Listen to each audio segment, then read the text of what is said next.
Before we dive deeper, pause for a moment and imagine walking through the corridors of secrets you never knew existed.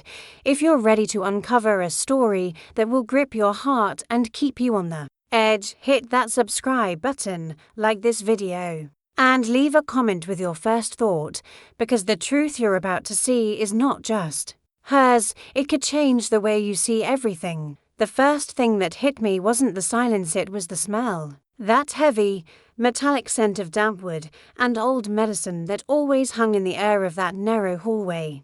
I swear I can still feel it coating the back of my throat when I close my eyes. It was the night of July 3rd, 1998.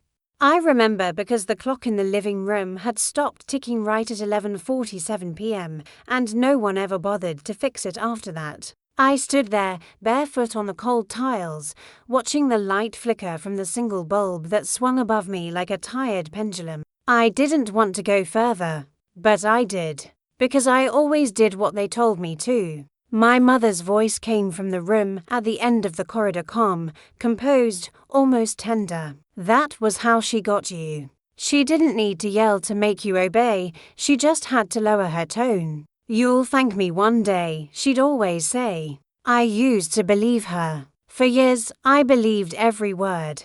Even when her love came with bruises you couldn't see. Even when her hands trembled not from fear, but from the thrill of control. That night, though, something in me cracked.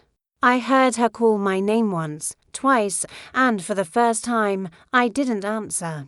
I just stood there, feeling that smell crawl up my skin, like the past itself was trying to warn me. The house had changed since my father's death. The curtains stayed closed, the laughter stopped, and money became the new language of affection. I was 17, working 2 jobs to pay off debts I didn't even make. My mother said I owed it to the family, that everything she did was for our survival. But sometimes survival feels worse than dying. There were nights when I'd count the coins on the kitchen table, listening to her whisper on the phone, soft, conspiratorial whispers about the plan and the money coming soon. I told myself it wasn't my business. That was my biggest mistake. That night, I remember walking past the cracked photo frames on the wall. Our family's smiles were still trapped behind the glass, frozen in a lie. My father's face, kind and tired, looked back at me. "Be patient with her," he used to say. "She's just scared of being left behind."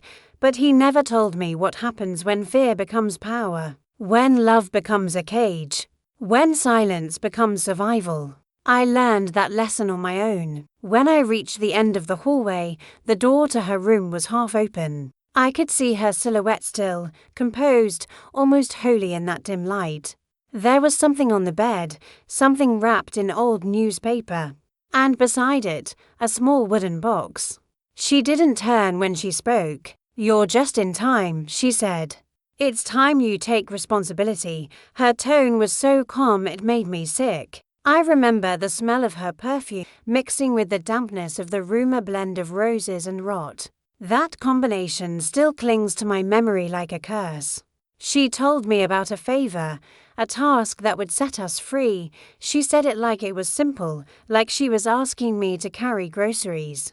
But when she finally turned and handed me what was inside the box, I realized what she meant.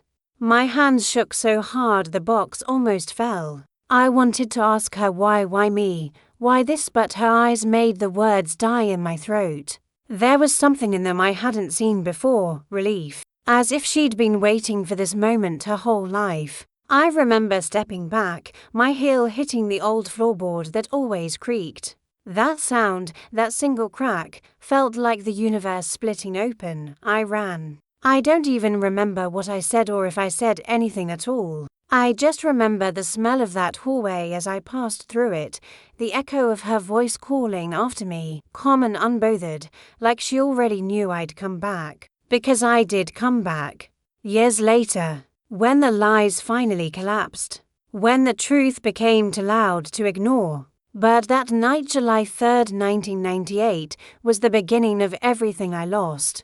And everything I finally learned about who she really was. The smell still lingers, even now. In dreams, in crowded places, sometimes even on strangers who wear her perfume. It's not just a memory, it's a warning. Because some people don't die when their hearts stop. They live on in the things they've broken. After that night, the house stopped being a home. It became a stage where I performed the same role every day, the obedient daughter, the quiet provider, the one who understood that family came first. I was 19 when I stopped dreaming. I used to want to study nursing, to leave that suffocating town of cracked sidewalks and gossip-filled cafes. But dreams don't feed you. They don't pay debts. They don't silence the voice that keeps reminding you what you owe. My mother didn't speak about that night again. She didn't need to. The silence between us said enough. Instead, she began leaving envelopes on the table, small ones labeled with dates, sometimes names. Deliver this to Mr. Cortez, take this to the pharmacy and say it's for Mrs. Mendez, no questions. Just errands that smelled faintly of fear and cigarettes. I knew something was wrong, but I convinced myself it was just adult business. I wanted to believe she was protecting me. I didn't yet understand she was protecting herself. By 2003, the debts had grown. She said it was because of me, because I hadn't gone to college, because I hadn't married, because I hadn't made something of myself. Her words hit harder than her hands ever did. I was working at a textile factory outside the city, 12-hour shifts for barely enough to cover the bills. The noise of the machines was deafening, but it was still quieter than the noise inside my head. Every payday, she'd wait by the window, her hand already open. Family first, she'd remind me. And I gave it all. Every cent. Every ounce of strength. The hallway smell came back to me sometimes, especially when I'd come home late and the house was dark. The same flickering light bulb, the same old floorboard. She never changed a thing. It was like the house itself refused to move on, as if time had been nailed to its walls. There were moments I thought about leaving, but guilt is a heavy chain. She'd look at me with those tired eyes, whispering, "After everything I did for you," and I'd stay. Every single time, I stayed. In 2007, she got sick. Nothing serious, or so she said. But I watched her cough for months, refusing to see a doctor. Then one day, she handed me a key. In case something happens, she murmured, sliding it across the table. "You'll know when to use it." I didn't ask. I never asked. I just nodded and tucked it into my wallet next to an old photo of my father. I remember thinking how small she looked that day, how fragile. For a second, I almost pitied her. But then she started calling me ungrateful, started saying I didn't appreciate her sacrifices, that I'd forgotten who saved me that night. Her words were sharp, her tone venomous. She'd say, "Do you think you'd be alive if I hadn't done what I did?" And I'd freeze. Because I didn't know what she meant. I still don't. Not entirely. But the way she said it, calm, matter of fact, made my stomach twist. The years blurred into one another. Birthdays forgotten, holidays spent in silence, neighbors whispering things I didn't want to understand. Sometimes I'd find strangers at the house, men who spoke softly and left envelopes behind. She said they were business partners. I learned not to ask questions. The less I knew, the safer I was.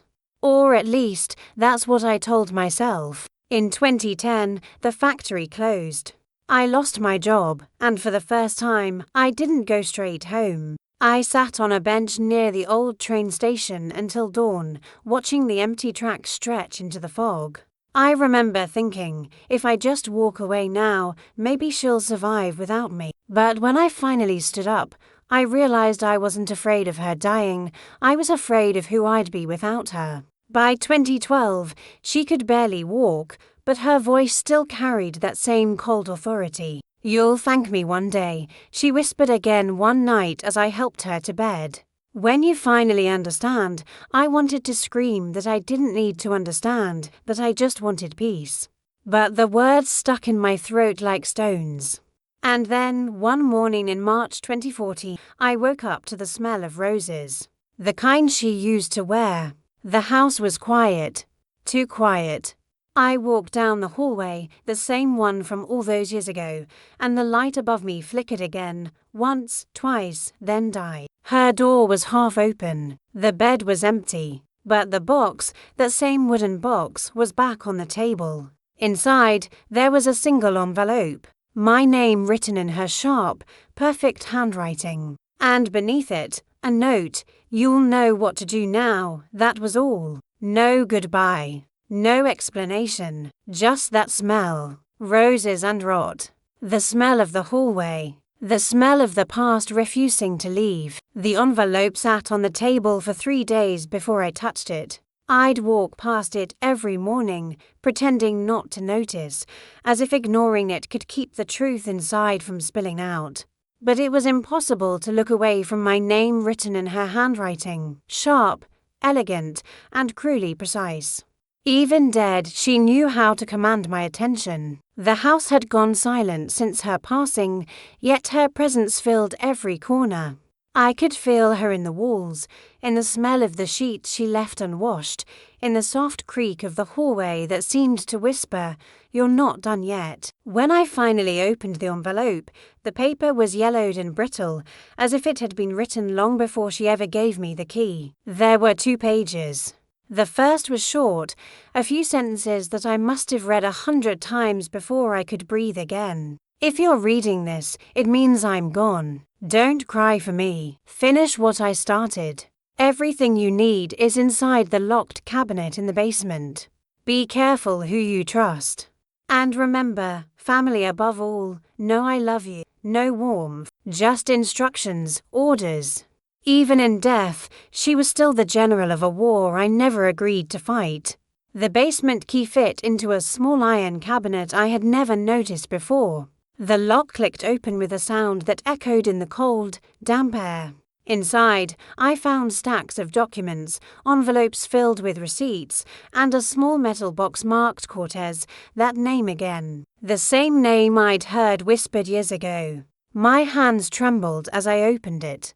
Inside were photographs, black and white, worn around the edges, and a series of bank statements from an account I didn't know existed. My name was on them. Deposits made regularly. Large amounts. Years' worth. My throat went dry. The truth didn't come like lightning, it came like slow poison. Every paper I read rewrote the last 20 years of my life. The debts she said were mine, paid off. The money I'd worked for, slaved for, transferred to her accounts. I wasn't the one paying for her sacrifices. I was the sacrifice. She had used my name, my trust, my silence to clean her own sins. Every signature was forged in love, every lie wrapped in the words "for your own good." I sat on the cold floor for hours, the documents spread around me like broken pieces of my own past. My father's name appeared again and again, in letters, in bank records, in something that looked like an unfinished legal agreement. That's when I realized the truth. He hadn't left us with debts. He'd left us with money. Enough to start over. Enough to live. And she'd hidden it, spent it. Twisted the story until I believed we were victims, when in fact, we'd been thieves of our own fortune. That night, I dreamed of her again, standing at the end of the hallway, her perfume thick in the air. She didn't speak. She didn't have to. Her silence said, "You know now. So do something about it." When I woke up, the letter was still on the table, and beside it, a small note I hadn't noticed before, probably slipped between the pages. "You'll understand why I did it one day. Until then, keep your mouth shut.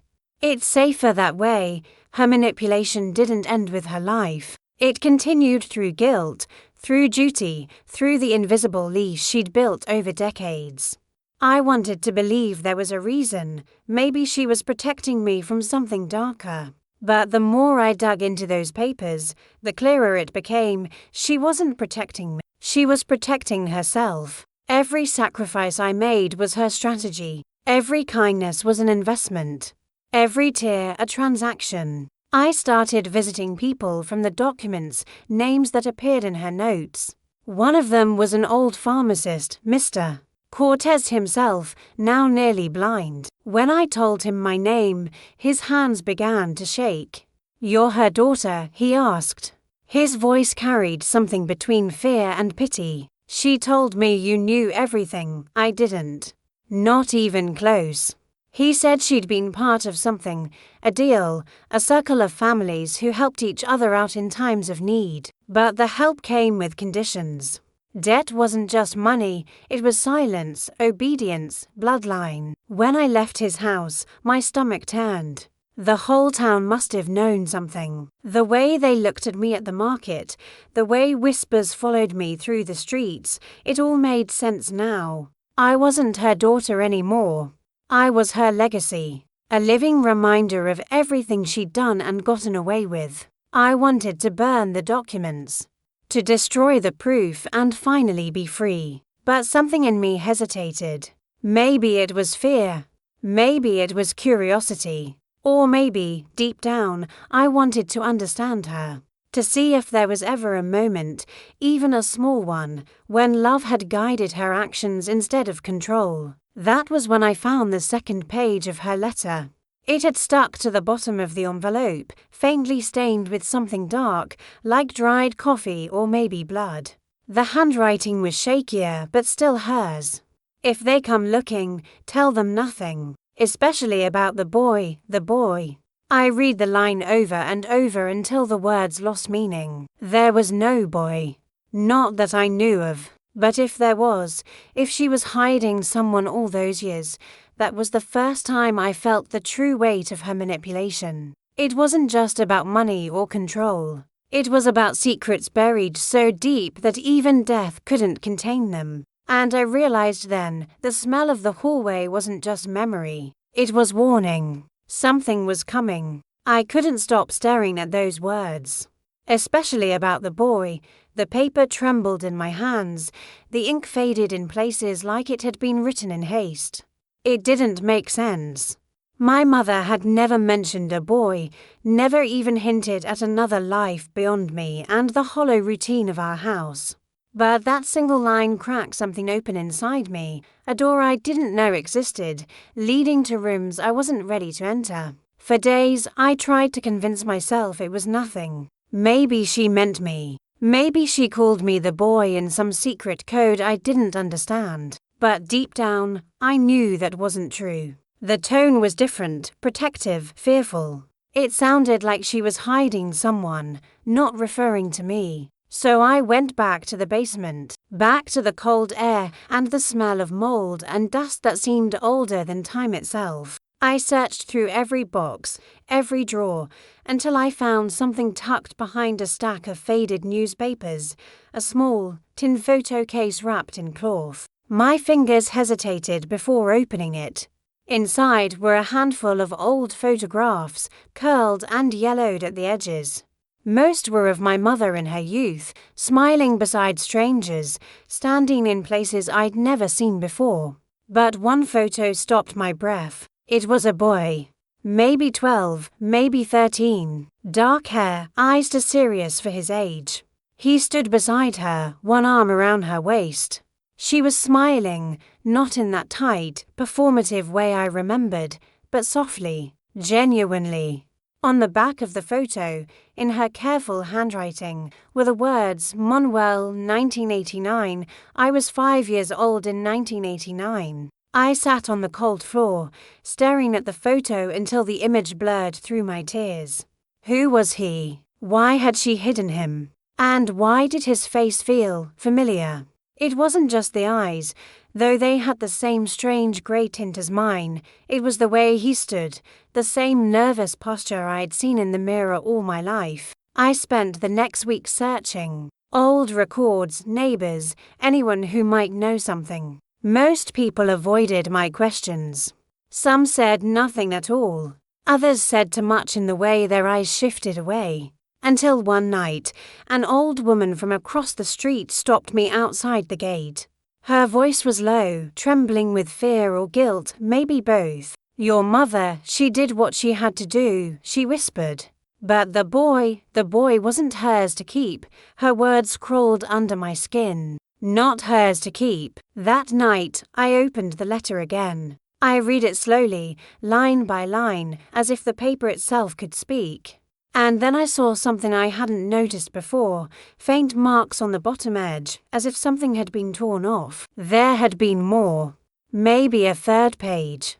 Maybe instructions she hadn't wanted me to see. The next morning, I went through her room, desperate, methodical. Under the mattress, I found a false lining. Inside it, another letter, folded so tightly it had left creases like scars. It was shorter than the first, written in haste. If you find Manuel, you must finish what I couldn't. Don't let him speak. Don't let anyone know. It's for both our sakes. For a moment, I thought my heart had stopped. She wanted me to silence him. Whoever he was, my brother, maybe, or something worse, she had left me the burden of keeping her secret by destroying his truth. I remember sitting on her bed, my mind spinning. The smell of her perfume lingered in the sheets, that mix of roses and something rancid, and I wanted to scream. The walls felt like they were closing in, the air thick with the weight of all the things I didn't understand. Why would she ask that of me? Why would any mother ask her child to carry out something so monstrous? I couldn't sleep that night. I just sat by the window, the letter in my lap, the world outside soaked in rain. Every time lightning flashed, I saw that boy's face, his eyes, my eyes staring back at me. By the following week, I found him. It happened almost by accident. I had gone to the municipal archives, pretending I was tracing family records. The clerk, a man in his 50s with cigarette-stained fingers, looked at me for a long time before saying, "You must be her daughter. You look just like her." He turned to a drawer and pulled out a file. "She came here once, years ago, looking for a boy who'd been taken from a hospital fire 1989, the year on the photo. He told me the child had survived, that he'd been placed in foster care, then adopted by a family in the north. His name was changed," the man said, "but she found him later." I don't know what she did after that. His tone carried a hint of something darker. Fear, maybe, or pity. I left without saying a word. My legs felt heavy, my chest hollow. On the bus ride home, I watched the city blur past, the lights melting into streaks of color. I thought of her voice that night in 1998, calm, commanding. "You'll thank me one day," and I finally understood what she meant. She hadn't been warning me about the world. She'd been preparing me to protect her secret, to finish what she started. The impossible request wasn't forgiveness. It was silence. I found him on a Tuesday afternoon in August, the kind of day when the air itself feels heavy, like it knows something you don't. I'd been following a trail of paper ghosts, hospital reports, adoption records, a list of victims from a fire that happened the year my father died. Every document led to the same name, the same date, the same unfinished story. Manuel Alvarez, rescued child, case unresolved. The address beside it was faded, almost erased, but I could still read enough to find him. He lived 2 towns away, in a crumbling yellow house on the edge of a narrow road that led to the old mines. The kind of place where time forgets to move. I almost turned back 3 times before knocking. My hands wouldn't stop shaking. I didn't know what I was going to say, or if I should say anything at all. But the moment the door opened, I forgot how to breathe. He looked just like the photograph. Older now, of course, maybe in his late 40s, but those eyes were unmistakable. The same strange grey that mirrored mine. The same quiet, watchful expression. For a second, we just stared at each other, the silence between us thick as fog. Then he said my name. Not a question, a statement. Like he'd been waiting for me. "I knew you'd come," he said softly, his voice rough, low, almost kind. He opened the door wider. "You look just like her." I stepped inside before I realized what I was doing. The house smelled faintly of tobacco and old books. A kettle whistled in the background, as if he'd been expecting company. There were photographs on the walls, none of him as a child, but plenty of strangers, places, landscapes. A life lived in borrowed peace.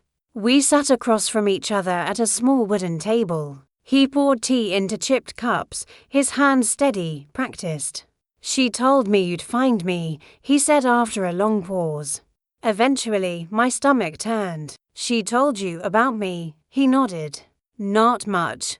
Just that you were hers. That you'd been through enough. That one day you'd need to know the truth." He looked down at his cup, his reflection trembling in the liquid.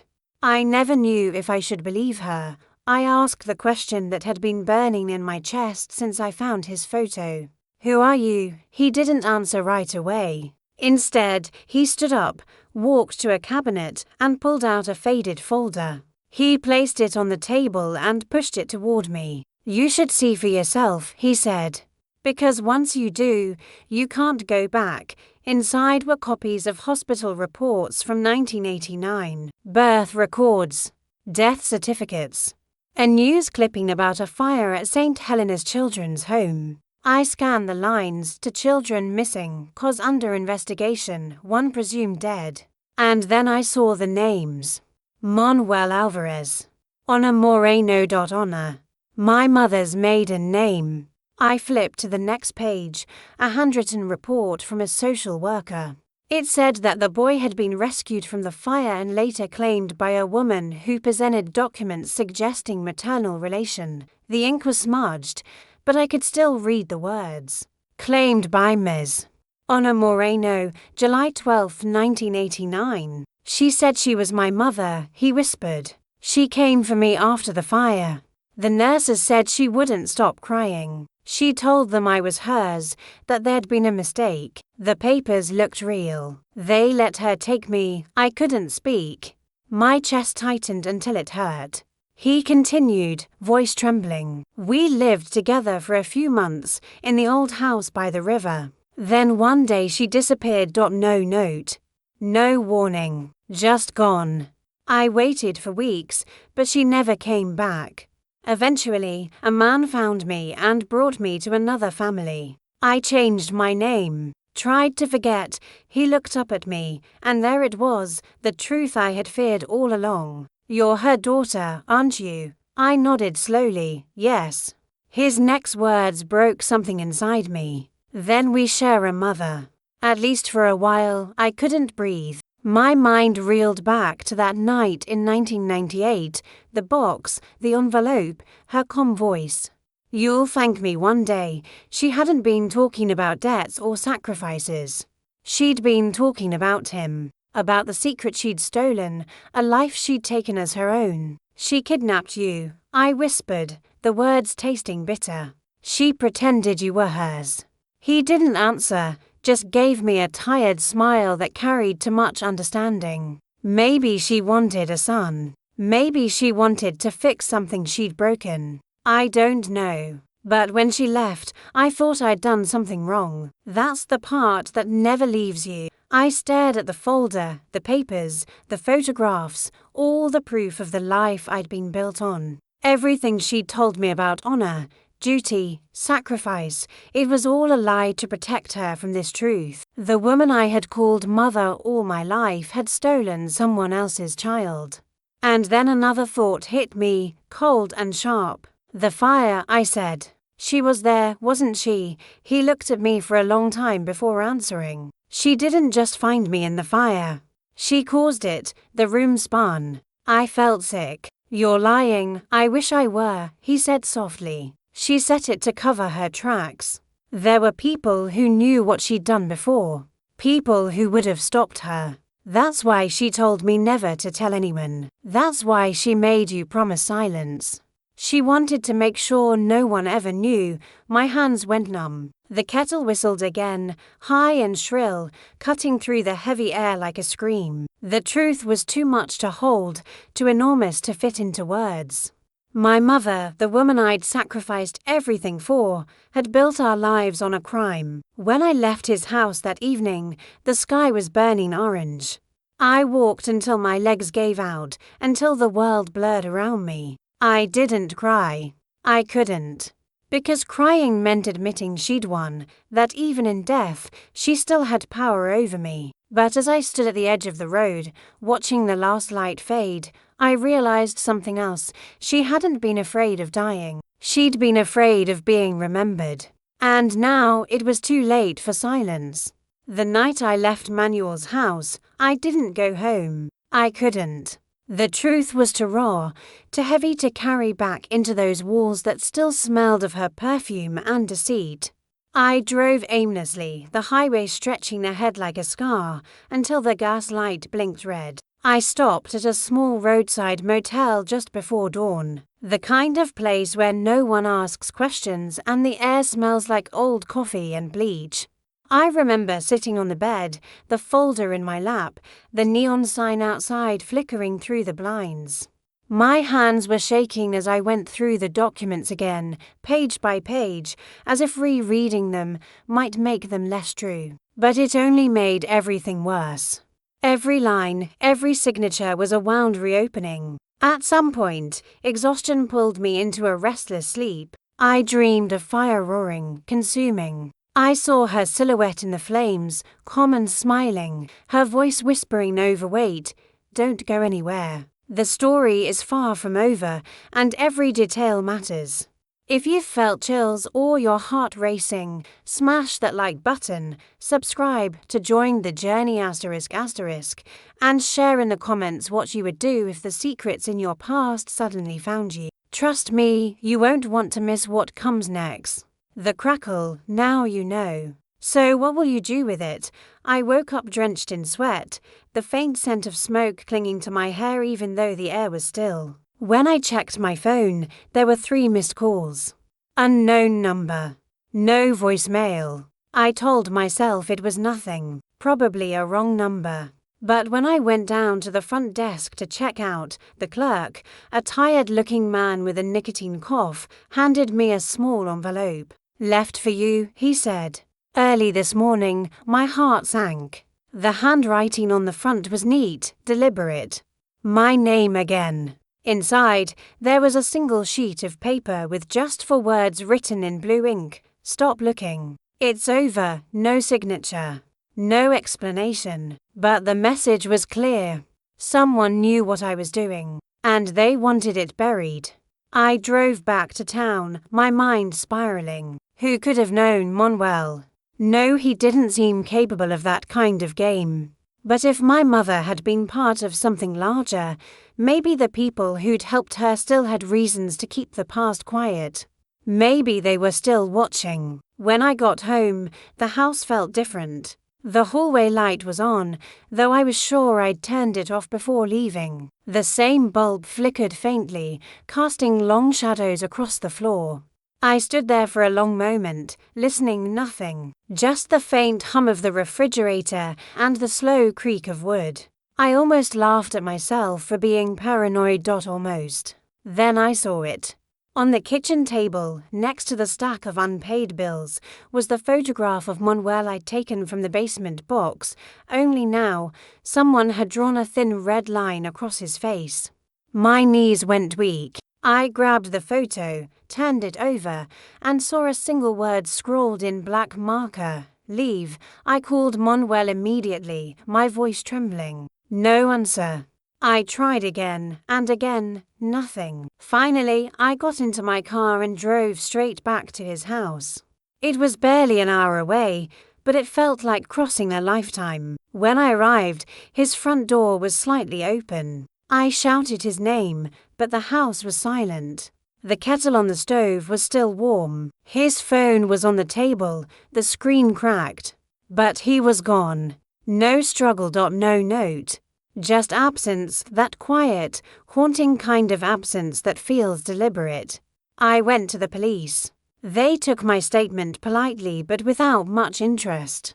"Maybe he just left town," one of them said. People do that. When I tried to explain about the letters, the threats, the documents they exchanged, looks I knew too well, the kind you give someone who sounds like they're unraveling. They promised to look into it, which meant they wouldn't. That night, I went through my mother's things again, searching for something, anything, that could explain what was happening. In the back of her wardrobe, behind old coats and mothballs, I found a small locked box.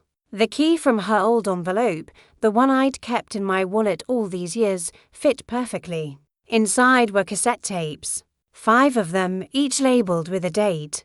The earliest was from 1987, the latest 1998, the year of that night. I didn't have a tape player anymore, but I found one at a pawn shop the next day. I took it home, plugged it in, and pressed play. The first tape was mostly silence. Then her voice, calm, controlled. The same tone she used when she wanted me to obey. If anyone finds this, it means things didn't go as planned. I did what I had to do. They'll say I was cruel, that I took what wasn't mine. But they don't understand what was at stake. He wasn't safe there. None of them were. I had to burn it. It was the only way to start again. My hands went cold. She burned it. The fire wasn't an accident, not even desperation. It was intention. A clean slate built on ashes. The second tape was dated 1993. Her voice was shakier. They're looking for him again. Cortez says the money's running out. I can't let them find out the truth. Not about the boy. Not about my husband, my father. The man I'd been told died of illness. Suddenly, I wasn't sure of anything. The third tape, the last one I could bring myself to listen to that night, ended with a single phrase whispered so softly I almost missed it. If she ever learns, she'll hate me. But it's better that than her ending up like him. I rewound the tape and played that line again and again. Who was him? My father, Manuel. Someone else entirely? The answers were buried beneath layers of lies and smoke. But I knew one thing. Someone didn't want me listening to these tapes. Someone had been watching the house. The letters, the phone calls, the photograph, all of it pointed to one truth I could no longer deny. My mother wasn't the only one who'd done terrible things. She hadn't worked alone. And whatever she'd started in that hallway all those years ago, it wasn't over. It's strange how silence changes once you know what it hides. Before, it was a comfort, a way to rest, to think, to forget. Now, silence feels like breathing next to something invisible, something that listens. I didn't sleep after hearing those tapes. I couldn't. The house felt alive. Every creak, every whisper of wind against the shutters sounded like footsteps, breaths, warnings. Around 3 a.m., I caught my reflection in the hallway mirror and almost didn't recognize it. The dark circles beneath my eyes, the pale skin, the exhaustion that made me look older than I was. My mother's features stared back at me, the same eyes, the same quiet madness. I poured myself a glass of water, sat at the kitchen table, and stared at the remaining 2 tapes. 1996 and 1998. The years when everything fell apart. The years I tried to erase. My hands trembled as I pushed one into the player. The tape clicked, hissed, and then came her voice again, quieter, almost confessional. He came back today. I told him to leave, that it was over. But he wouldn't listen. He said he had rights. That she belonged to him too. I told him she didn't even remember him. That it would destroy her to know. He didn't care. He said the truth was his to tell. So I did what I had to do. My heart began to race. She belonged to him too. The phrase echoed in my head. I pressed pause. My palms were sweating. She was talking about me. There was no doubt anymore. My mother had taken me from my father, hidden me, erased him, rewritten everything. I played on. I told Manuel to make the call, to say the house was empty that night. But I couldn't stop thinking about the smell. Smoke, burning wood, burning head. It's still on me, even now. I can wash, I can pray, but it won't leave. The sound of her crying filled the tape, not the kind of crying that asks for pity, but the kind that comes from someone who knows forgiveness will never come. Then, another voice. Male. Muffled, like he was speaking from across the room. You went too far this time, Teresa. This isn't how we fix things. You said she'd be safe. Safe, yes. But not like this. You're creating ghosts, not saving souls. The tape cut there. A sharp click, then static. I sat there for what felt like hours, staring at the machine, the little wheel still spinning pointlessly. Ghosts. She had created ghosts, not in the spiritual sense, but in the way lies create holes where lives should have been. I finally gathered the courage to play the last tape to 1998. The year of the fire. The year she almost died.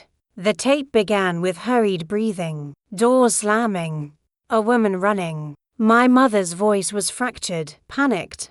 They found out. They know about the money, about him, about her. I tried to fix it, but it's too late. They're coming. I can hear them in the hallway. If I don't make it, tell her I loved her. Tell her I was trying to protect her from the truth. Then, a sound that froze me. A deep whoosh followed by crackling flames. And beneath it, faintly, the sound of my own voice, a child's voice, crying, calling for her. I stopped the tape. My stomach churned. I could almost smell it again, that hallway, that bitter stench of wet smoke and burned paint. My hands gripped the edge of the table until my nails hurt. She hadn't been saving me from danger. She'd been saving herself from the consequences. That night, I didn't dare stay in the house.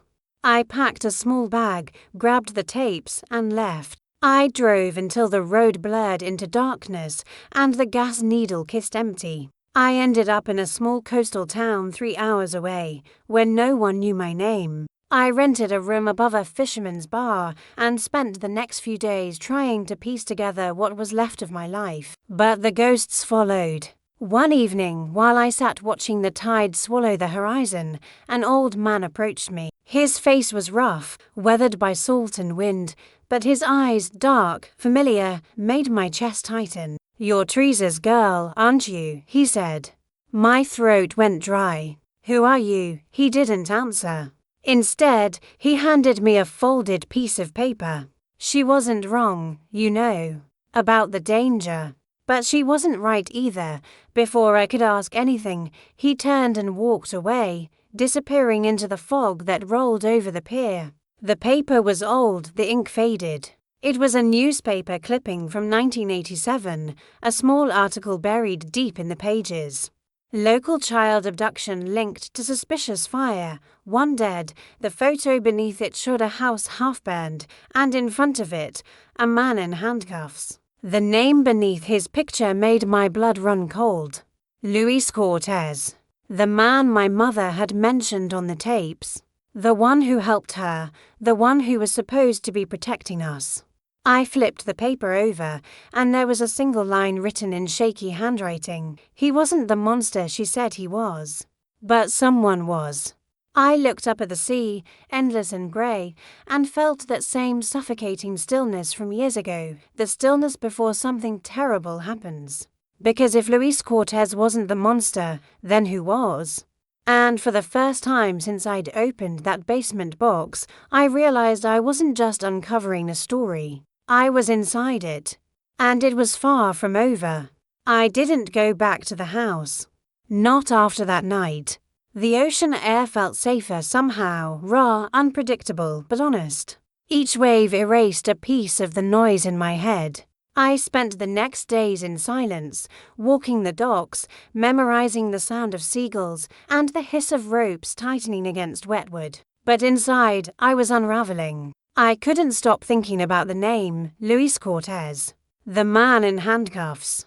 The man my mother said destroyed everything. The man who, according to public record, had died in prison 27 years ago. But if that was true, how did that old man know me? And why did he look so much like the photograph I'd once seen in her hidden box, the one she burned half of before I was old enough to ask who he was?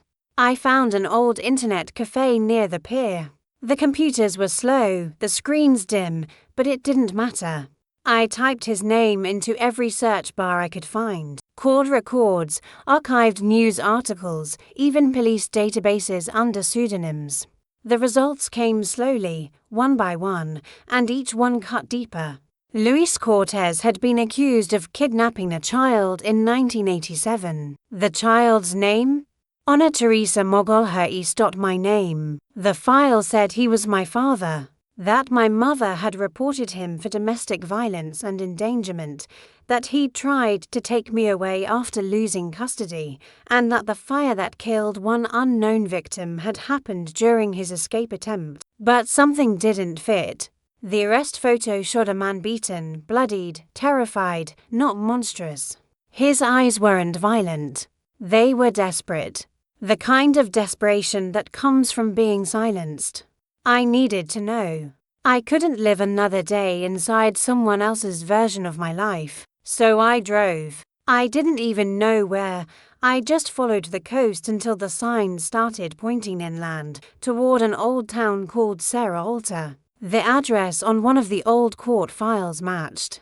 There was a rehabilitation center listed under his name. San Pablo Care Facility. He was still alive. When I arrived, the place looked abandoned, chipped paint, broken windows, a rusted gate with a padlock hanging loose.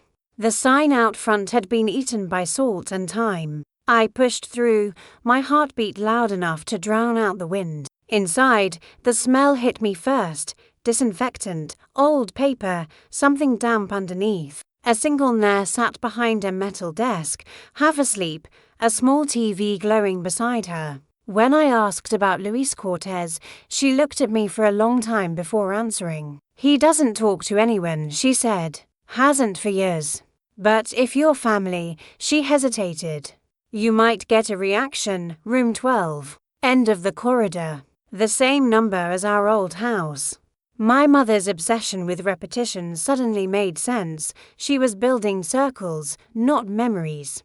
I walked down the hallway slowly, the floor creaking beneath each step. The walls were a tired shade of green, the kind used to calm people who can't be calmed. At the end, the door was half open. I pushed it gently. He was there. Older, thinner, eyes lost in a fog that only trauma and medication can create. But when he turned, for a moment, there was clarity, recognition. And then he whispered my name. Not Anna, not Teresa, the name no one else knew. Leah. My knees almost gave out. That was the name my mother used when we played pretend, when she told me I was her new beginning. I never understood why it wasn't on my birth certificate. I sat beside him. My voice was trembling. You know me. His lips cracked into a faint smile. You're alive. Tears blurred my vision. You were supposed to be dead. He laughed, soft, broken. So was she. For a long time, we just sat there. The machines hummed softly. His hands trembled as he tried to hold mine. Your mother, he said slowly, like every word cost him a piece of breath. She wasn't always like that. We had nothing, but we had you. Then she met the wrong people. Promised money, safety. But they wanted you, not her. You were the guarantee. The bloodline. My throat closed. What do you mean? She made a deal, he continued. To keep you away from me, from them. But she got scared when they came for her payment. So she burned the house. Said she'd rather see everything gone than lose control. His eyes filled with tears. I tried to stop her, but she locked me in the basement. When I woke, everything was ash. My mother, my savior, my captor. I wanted to scream, but the words wouldn't come. My whole life had been a lie carefully curated to look like love. Every act of protection was an act of possession. Every memory, rewritten. Then his hand tightened around mine. She's not done, Leah. I froze. What? She had someone else. Someone who helped her after the fire. He visits me sometimes. Leaves money. Says he's keeping you safe. I felt my stomach twist. Who? He hesitated. Manuel. For a second, the world tilted. The man who'd given me the folder. The one who said he wanted to help me find the truth. My pulse raced. He's gone. Missing. Luce's face changed. Fear, real fear, flickered through his hollow eyes. Then he's not missing. He's hiding. Or someone made sure he stayed quiet. The air felt heavy. The smell of antiseptic burned my nose.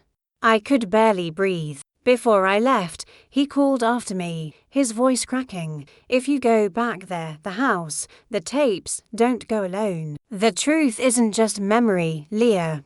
It's debt. The word echoed in my head as I drove away. The sun was setting, bleeding orange over the horizon, and for the first time, I realized I wasn't chasing the past anymore. It was chasing me. And whatever my mother had done to keep me safe, the people she'd owed, they were still out there, waiting, watching. The road back home felt longer this time, as if the land itself didn't want me to return. Every mile was heavy with ghosts, faces in the rearview mirror that vanished when I blinked. The rain had started halfway through the drive, thin at first, then relentless. It beat against the windshield like fingers demanding to be let in. By the time I reached the house, night had swallowed the sky. The porch light flickered weakly, its glass cracked, like it too had grown tired of pretending to protect anything. I sat in the car for a long moment, staring at the front door. I half expected her to open it, to stand there like nothing had happened, her face calm, her lies still perfectly pressed. But the house was still. I stepped inside. The smell hit me instantly, that same faint trace of burned paint and old perfume. The same smell that haunted my childhood, my dreams, my guilt. It clung to the walls like it belonged here, like time had never moved at all. I dropped my bag on the floor and turned on the light.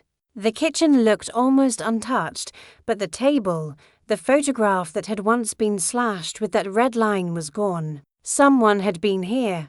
My first instinct was to leave, but then I saw it, a small envelope pinned to the refrigerator with a kitchen knife. My name written on the front, again in the same deliberate handwriting as before. You were never meant to come back. Inside was a folded sheet, a contract. Handwritten. Old. Dated August 2nd, 1987. At the bottom, 2 signatures. One was my mother's, the other Manuel Cortez.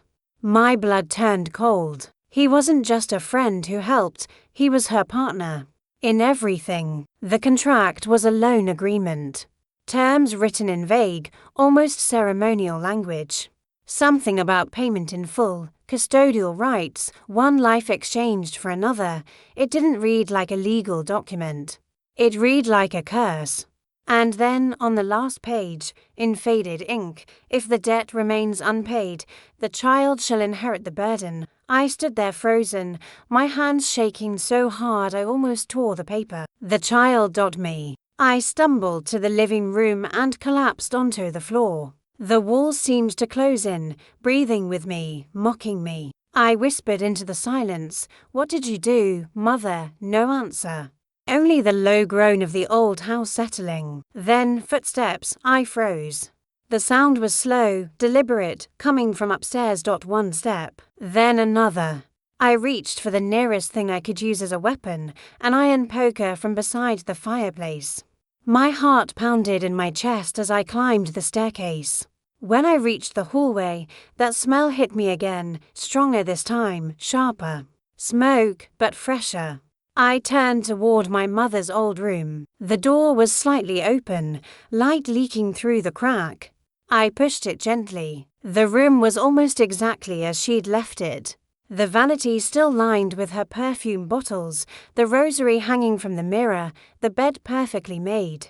But on the mattress, laid out with eerie precision, were the 5 cassette tapes. And next to them, a 6th, unlabeled. I pressed play. At first, nothing, just static. Then her voice, faint, distant, but undeniably hers. "If you're hearing this, then it means you went too far. I told you the past was a locked room, and you opened it anyway. They will come for you now. But maybe that's what you want, to finish what I couldn't. Her tone changed, lower, almost pleading. Don't hate me, Leah. I did what I had to do. The deal was never about money. It was about blood. You were the price and the protection. They promised you'd be left alone if I gave them everything else.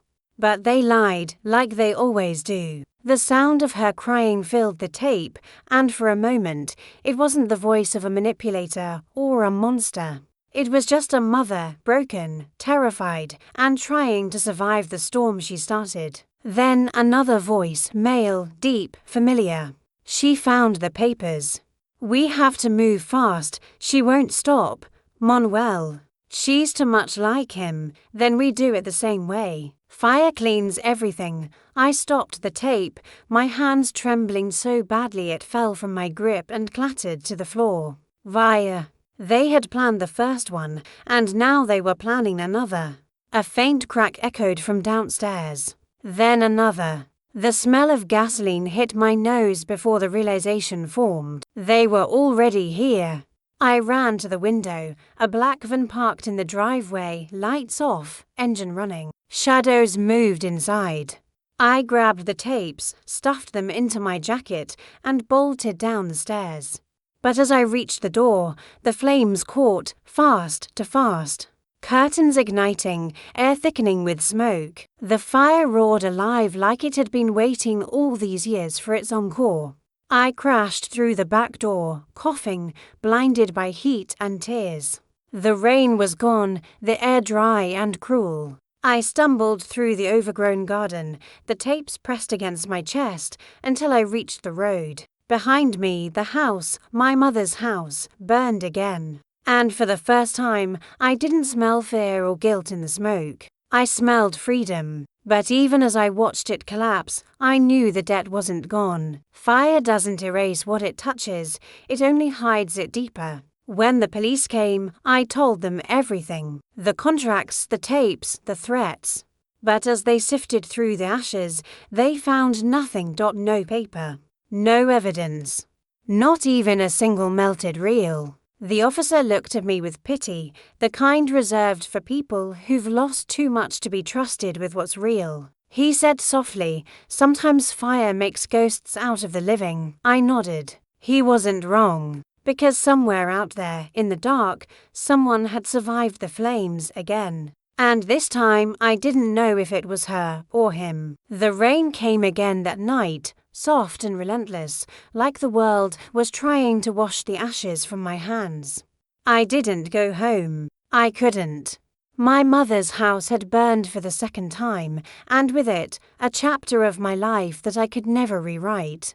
Yet, even as the smoke rose and curled into the sky, I could still smell it, the faint, bitter trace of that corridor. The smell that had haunted me since childhood, that had clung to my clothes, my hair, my dreams. It was gone and not gone, lingering in the folds of memory, in the quiet spaces where fear sleeps. I walked along the shoreline, the sand cold beneath my feet, carrying the tapes in a waterproof bag. I had listened to all of them, read the contracts, tracked Manuel, faced Luis Cortez, and still, the truth had more faces than I could count. It wasn't neat. It wasn't moral. It was chaos disguised as love, sacrifice disguised as possession. My mother's life, Manuel's absence, the fire, the lies, they were threads in a web that had spanned decades, and I had been trapped in the center without even knowing it. I sat down on a rock, letting the tide lick at my boots, and closed my eyes. I pictured the hallway again, the smell, the walls, the way the light fell in a thin line across the floorboards in the morning. I remembered the times I'd hidden there, the times I'd screamed into the silence, the times I'd believed I was safe and alone. And I realized that corridor had never been just a hallway in a house. It had been a passage in time, a bridge between the lies I was told and the truth I was desperate to find. Somewhere out there, Manuel was alive. Somewhere, Luis Cortez waited in his broken exile, haunted by what he could not fix. And somewhere, my mother's ghost lingered, not in flames, not in smoke, not in the ashes that swallowed her house, but in the choices she had forced me to make, in the burden she left on my shoulders. I had walked through her fear, her greed, her love, and her violence. I had inhaled it, digested it, and now I had to exhale it. The wind shifted, cold and sharp. I opened my eyes. The horizon was a smear of grey and orange. I understood then that the past does not want to leave because it is not a thing that can be abandoned. It is a living weight, and it survives in us, in our actions, in our decisions. The corridor, the smell, the fire, the lies, they had survived because I remembered them, because I carried them, because remembering is a kind of survival in itself. I thought about my mother and what she wanted me to do. Silence. Obedience. Protection at any cost. I realized I could forgive her, maybe, in the way one forgives a storm that destroys a village. Not because it was right, not because it was justified, but because holding on to hatred would mean I'd never breathe again. I could let the past live in memory, but it would no longer live in me. And then, in the distance, I saw a light flicker across the water. Not steady, not familiar, a signal, a warning. Perhaps Manuel, perhaps someone else entirely. The ambiguity didn't frighten me anymore. It sharpened me. It reminded me that survival was not about knowing every truth. It was about moving forward, carrying what you must and letting the rest dissolve into the tides. I stood, the sand cold through my shoes, the wind tangling my hair, and I let the corridor go. Not the memory, not the lessons, not the scars, those would remain. But the weight of obligation, the need to atone for scenes that weren't mine, the unending silence my mother demanded, that I released. The tapes, the papers, the evidence, I would keep them, yes. But I would not let them rule me. I would tell the story if I chose, but it would be on my terms, with my voice. And as I walked along the shoreline, I realized something I had not known as a child. The corridor was not a place of fear. It was a place of passage. A place where you learn that the air is heavy only until you decide to breathe through it. The smell lingered one last time, faint but unmistakable. I closed my eyes, inhaled it fully, and let it go. The past had tried to follow me, to haunt me, to command me. But I had walked through fire, through lies, through absence and fear. And now, finally, I was free. Not because the world had forgiven me, not because the debts were repaid, not because Manuel or Luis or my mother had made peace, but because I had chosen to live in the light beyond the corridor, where the smell of smoke is only a memory, and the weight of the past is just another wind blowing through your hair. I took the first step forward, toward the horizon, toward the unknown. And for the first time in my life, the past did not chase me. It walked beside me, quiet, tempered, finally at peace. The past has a way of following us, and today you've walked with me through fire, lies, and the truth that changes everything. If this story moved you, hit like, subscribe, and leave a comment sharing your thoughts, because some stories are too powerful to forget, and your voice matters. And remember, sometimes facing the past is the only way to truly be free.